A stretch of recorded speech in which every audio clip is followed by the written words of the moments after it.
Ladies and gentlemen, here in studio with us, one of the stars of the brand new movie, Uncle Drew. She plays Betty Lou, in fact. Lisa Leslie is here. How are you? I'm doing great. How are you? Fine. Congratulations on the movie. Thank you. 3-time WNBA MVP. I got it right? Yes. 3 times? All right. Yeah, 3. They took the 4th one away. No, I'm just kidding. 4-time champion?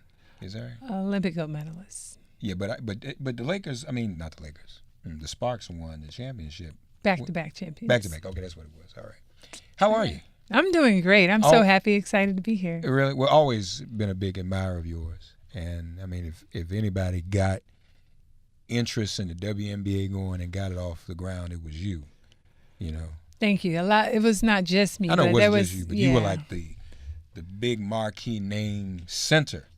Did I live up to expectations? Oh, my God. Yeah, well, you sure did. Well, I balls. Thank you. Well, congratulations on the movie. Thank you so much. It was so exciting to be in Uncle Drew, which comes out June 29th, tomorrow. That's right. In all the theaters around the world, most of the world. It was so fun because, Kyrie Irving obviously came up with this concept of being older and playing basketball and the fact that you never get old just when you stop playing. Right. And so it was originally like a Pepsi commercial online. There's a ton of followers. And they decided to make it into a movie. And when I got the call to audition, I put on my old lady outfit, flew to Atlanta, not in an outfit, but I went to the audition as the old lady, and an hour later got the part. And, of course, all of you in character as senior citizens with the gray hair. You play Betty Lou. Yes, Betty Lou. Who's the preacher's wife. I'm the preacher's wife. Preacher's played by Chris Webber. Right. And what's fun about that is Chris has never acted before. Reggie Miller's never acted before. Nate Robinson, always acting a fool, but never really acted before. Right. It was great. Shaq and I probably have the most experience, obviously, acting and doing movies and television, but it was great for all of us. And when people see the movie, you will be surprised. You probably won't recognize Chris Webber, but he is the preacher. And I'm the first lady of the church. And my goal as Betty Lou is to keep my husband focused on the Lord, child, and to not get back into basketball and not get in that boom boom room. You know what I'm saying? But yeah, you balling too. Y'all end up doing it. Eventually, it all comes together, but it's definitely an adventure getting us to get together, and that's the beautiful part about the movie.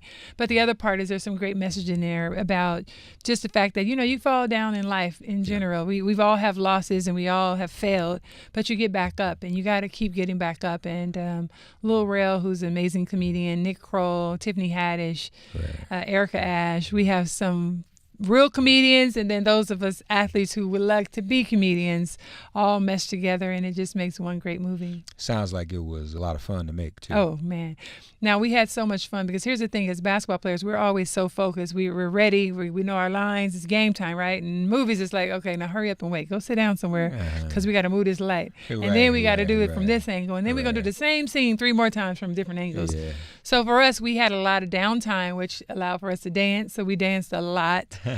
We played basketball whenever we were on the court. We played pickup. We played 21. We played horse. Betty Lou was getting buckets. That's what I do. So I had to hit jumpers on them. And it's when you playing with the brothers like that, it's like you right there with them. There's no delineation. There's no real difference. And I'm sure you out there schooling them, aren't you? Well, as the only female, you got to represent for the ladies. That's right.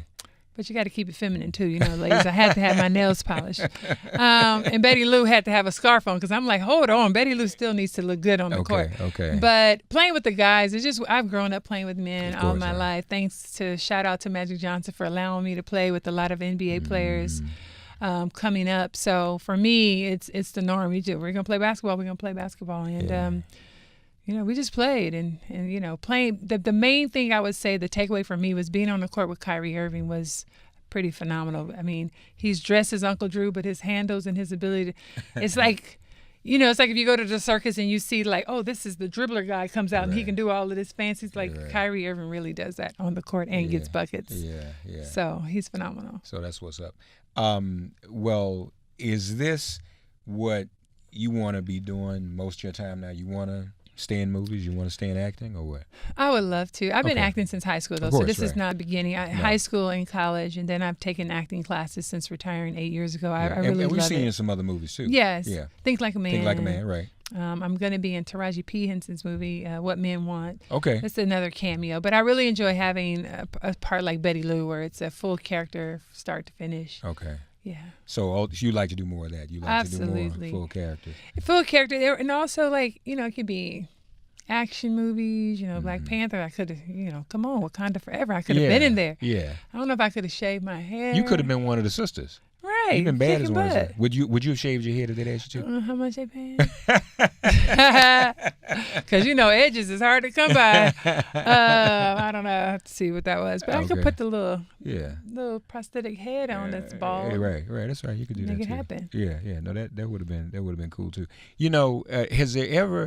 Has there been a movie? There really ought to be a movie about you and your life. That's a movie right there. People keep saying that, but I don't know. I wrote a book called Don't Let the Lipstick Fool You, and that was about my life.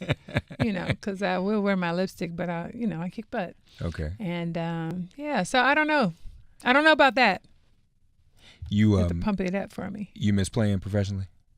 I don't miss playing. Okay. I actually hustle off the court the way I did on the court. So I have my master's degree in business. I'm a real estate agent in Florida. Call me if you need some property. I got you. All right. I've been investing in property since I started making money. Okay. And I also am a broadcaster. I cover the Orlando Magic in Florida. Right. And I work in New York for CBS for We Need to Talk. So I have a non-traditional job because I get to plan out my own schedule. Sure. And as a mom and a wife, I love being home and cooking and getting my kids from school. So I try to balance it all. But I love it. Acting is just, it's one of those things where my husband's like, hey, babe, do what makes you happy and fulfill your dreams. Now, in terms of staying in shape or just for recreation, you still ball? I never play basketball. The last time I played basketball, the day I walked off the court 8 years ago, I haven't played basketball until I shot this movie. Now, I can always shoot, but playing up and down, that was the first time I played up and down since I retired. I still got it. I only retired because I had my second kid, and I was just like, I love being a mom. So okay. How old are the kids now? How old are they? My daughter is now 11, wow. and my son is now 8. They both just had birthdays, so he's 8 now. Are they ballers? Are they interested in playing? My son is a baller. My daughter plays tennis, and she's a baller too. Okay. Yeah. Okay. So they may follow mom's footsteps? What do you think? Well, with a lot of prayer, I was like, Lord, they have the genes, but it's just like the movie. No one can give it to you. You got to work for it. I can't give you all the things that I've done. I could tell you how I did it, but you got to get up and do it. It's a lot of hard work and a lot of self-motivation, and then a lot of, setbacks. Sometimes you make it, sometimes you don't. You just have to keep going, right? Yeah, to keep going. Yeah. That's life. Well, they have you as an example. Yeah. Now, what about, are you not, you finished with modeling too? You do anything else with that? No, I don't do any modeling. Because you just stand still and be a model. Just stand over there. Yeah.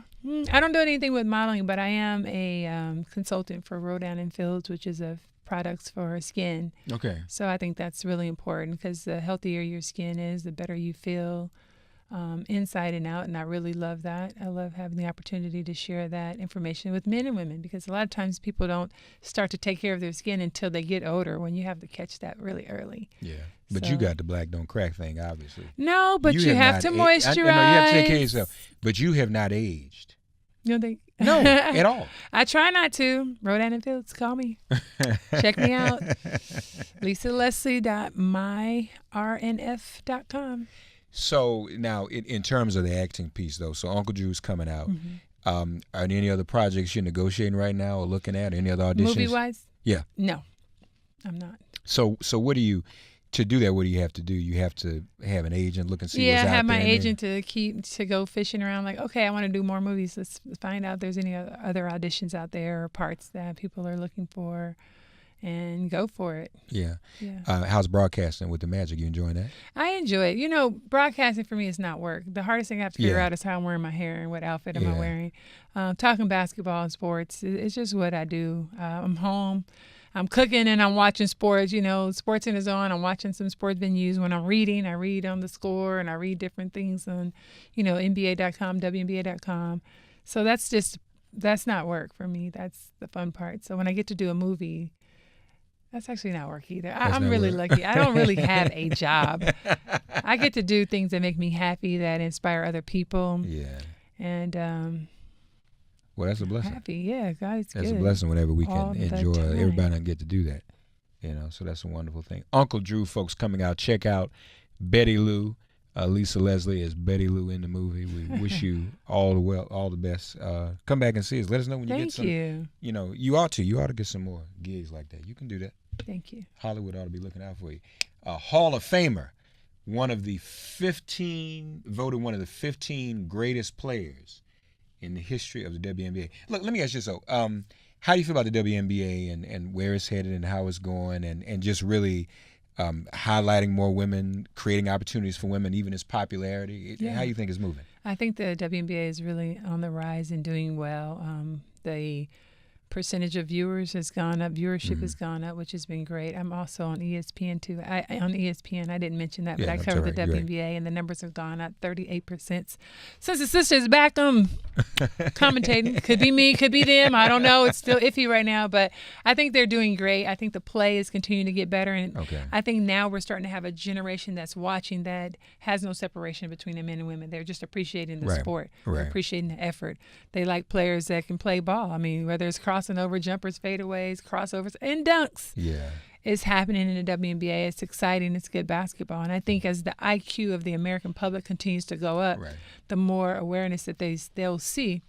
Basketball is basketball. Yeah, and it can only grow. Yes. I mean, it's grown since it's begun. It can only continue to get, interesting and better. Who knows? It might one day be right on par with the NBA. Well, if we could get the salaries is probably the only thing that – not the only thing. The season is also half. The season's in the summer, so they're playing, 40 games or less. If you get to a championship, 40 would be max.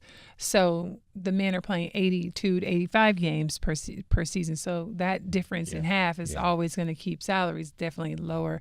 But they're getting there. They're in six figures, and, that's a great stepping stone, and hopefully they can continue to get, keep it rising. And they say you're not playing. Ever been approached or had any interest in coaching or being a general manager or being involved in an organization? I have been approached. Some of those things have gone away because I felt like back then I wasn't ready because of my kids were so young. But now that my kids are much older, now that my husband knows how to take care of them a little bit, the sky's the limit. I'll never say never about any of those jobs and opportunities now. But when they were smaller, I was nursing my children. Like I'm a true hands-on mom. Like That's good. I was in the trenches, if you know what I mean. No, that counts. That counts. Yeah, I love that. So. Yeah. No, and that's valuable, and the kids always remember that.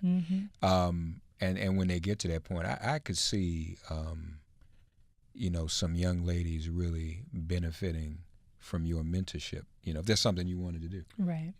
To study under you and learning more about the game and how to grow. And this is the thing about it.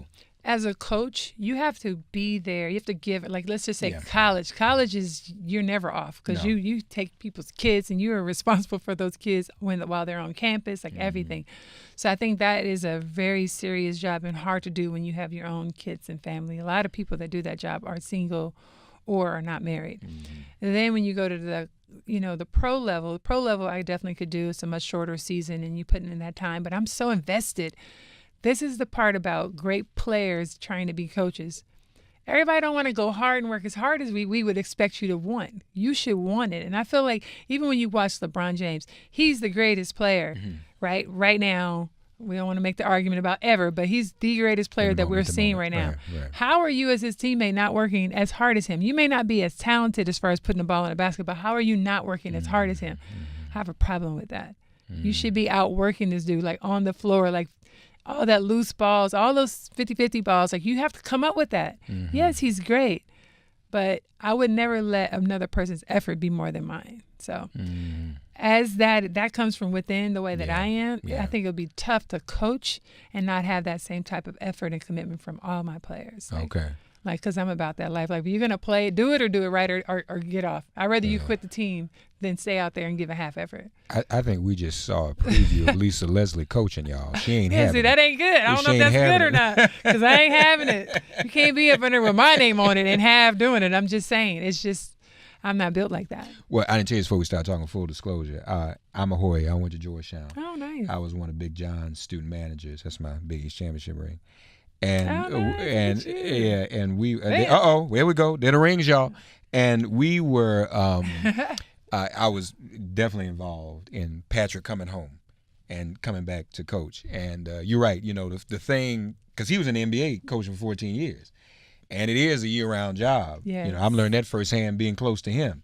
You know, the hard work involved in coaching in college and saw Big John go through it. So you're right. So, hearing you say that and knowing how you are, I mean, if you made that decision, you'd really be making a full-time investment and a commitment, you know? Well, I used to tell my husband, I don't think our marriage would survive that, so I'm going to hold out. Keep it real, yeah. But, now, like I said, now that the kids are a little bit older, more established, they understand exactly, what they're doing and they're on their right paths where we would be able to manage something like that a little bit more now. And if nothing else, I know you get a chance to coach them. Yeah. No, you mean my kids? Yeah. Oh, never. Number one mistake. Never coach your own kids. Don't do it. Well, on the sideline, not coach the team. You wouldn't even? No, I got to put my gospel music on my headset. Really? Yes, when my daughter's in her tennis tournament and I don't say a word. And my son, I asked him while he's playing basketball, I'm like, MJ, you want me to help you out? No, Mom, don't say anything. That's messed up. I don't say a word. Well, yeah, they don't want to hear it. They don't want to hear it. Now, my son plays baseball, but I don't stop coaching him. He don't want to hear it. Yeah. But I'm like, dude, you got to do Well, ABC. I don't want to run them from the sport. I don't want them to feel the pressure. So I said, you know what? I'm going to get a coach that act just like I would act and coach you the way I want. I've done that too. As parents, we trade off. Like another parent will say, Mark, you say something to my kid because he don't want to hear from me, and I'll say something to your kid. So we that's how you kind of have to work it. Okay, LeBron the greatest now. You said currently, so you don't want to get into debate about all time. I just feel like it's really tough to compare errors. Yeah, it is. And so I love Michael Jordan. You can go Google Michael Jordan and look at some highlights, and you're like, dude, I think people forget because people are always about the instant gratification and what have you done for me lately? Mm-hmm. That's true. That's true. I can be, for a while I'm like, oh, the greatest ever. I'm the face of it, and then in a few years, it's somebody else is the greatest and the best, and so it's like, dude, what do you? Really? The eras are different. You can't forget about Michael Jordan ever in any discussion. But there are so many great players that I hate to try to make it like, oh, LeBron versus Jordan. Because it's not. Because you can't. It's hard to try to say LeBron and Jordan. And you're not going to mention Kobe in like that little space. And then rings. Or like, what are we? No. Yeah. We don't got enough time for that. There's not enough tape. It's fun to think about all of them. But you're right. The eras are different. I mean, my son, obviously he's into Jordan and Iverson. He's 16. Big Iverson fan too. Yeah. Oscar Robinson. But see, he didn't know about that. Yeah, but see, I had to say, but let me show you some else. One day I showed him a video of Dr. J. Because when I was coming up, the doctor was our Jordan. Right. And I'm going to be honest with you, Mike might not like this. I always felt the doctor had more hang time. He could stay in the air a little longer. So I was showing my son the video against the Lakers when he went around Kareem and Magic and never touched. Went around out of bounds, came back the other side with the layup. Right. And my son was like, so it just depends on the era and the generation. Depends on the era and the generation. It's tough. And I hate that even Dr. J, because you're right, that he gets left out of these conversations. Then this is the other part. We don't talk about the best ever was Kareem Abdul-Jabbar. Yeah, to be honest with you, most points. That's Nobody's ever shot a sky hook ever. Yeah. No one's come back. I mean, these baby hooks and all that. That is not a sky hook. Like the most untouchable shot at every level. Certainty. High school, college. Like who does that? And so I think because his personality was much more closed, that he's never even in a discussion. So, man, we don't want to do it. So do you get LeBron is great, though. Do you get to watch many WNBA games now? Yeah, absolutely. I watch WNBA. I watch NBA. Okay. I watch NFL. Oh, really? Oh, yeah. What's your favorite NFL team? I know. Don't get mad because it's the Patriots. I know. It ended up being the Patriots because the LA lost. We didn't have a team in LA for 10 years. I mean, the Rams were gone. So then as a kid, I went to USC, and a lot of my college friends went to different colleges. I'm still trying to get Willie McGinnis, who was one of my SC friends, and Curtis Conway went to the New York Giants. Curtis Conway. Willie McGinnis went to the New England Patriots. Okay. So I started watching them, and I'm like, the Patriots, I like their style. I like that they weren't so boisterous. I like that they were team football. Now, again, this is back before they started winning championships in 94, 95. Okay. This is before. Eventually, I really started to like their style of play and the way their camaraderie. and the fact that they weren't so boisterous and banging their chest. Very much like the San Antonio of the NBA, right? It was just team. You know, the coach was about team. The players talked about team. They never talked about themselves. They didn't cheer and celebrate a lot.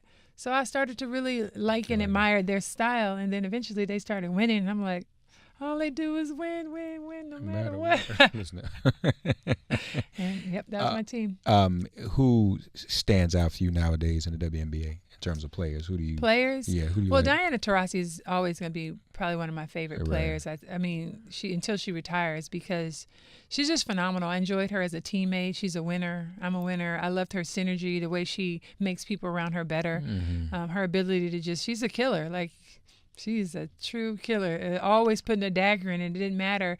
I just felt like at the time that I played against her and just trying to get to the finals and things like that, we just never had an answer for her. We could stop everybody else, and Diana she could run around the court and not even be hitting buckets, but it's game time and they didn't win. She gonna knock down 2 or 3 threes, and she's really amazing player, and I really loved her as my Olympic teammate as well. Okay. Wonderful. But there's a long list. I mean, there's a lot of talent. Yeah, there's a lot of talent, and more coming. Yeah.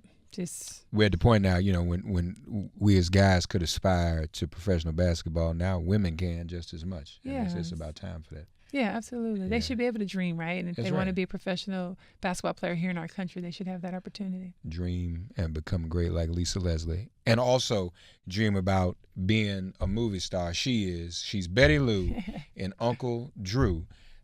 Congratulations again. We all look forward to seeing that. Thank you so much. I've seen the trailers, folks. It's a lot of fun. Everyone will enjoy it. Good to see you. Thank you so much. God bless you and the family and the kids and your husband and everything too. Thank you. All right, Lisa Leslie, everybody.